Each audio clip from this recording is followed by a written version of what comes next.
बुजुर्ग कुर्सी पर बैठे हैं या कोई भी शख्स कुर्सी पर बैठे हुए हैं, क्या ज़मीन पर बैठकर कुरान करीम की तिलावत कर सकते हैं? बेहद भी है।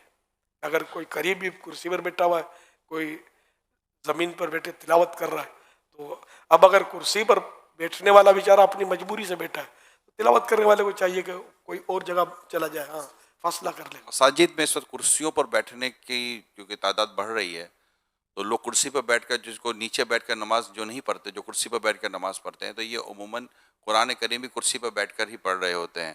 तो अब जैसे एक सफ़ बनी हुई है, तो लोग जैसे माह रमज़ान में तिलावत करने का रुझान बढ़ जाता है, तो क्या कुर्सी पर एक बैठ कर कुरान पढ़ रहा, उसकी मजबूरी है कि वो नीचे नहीं बैठ रहा, तो अब उसके साथ कोई नीचे बैठ कर पढ़ेगा, तो उसके साथ पे एक दो कुर्सी वाला बैठ कर पढ़ रहे होंगे, तो एक जैसे लाइन लगी हुई है।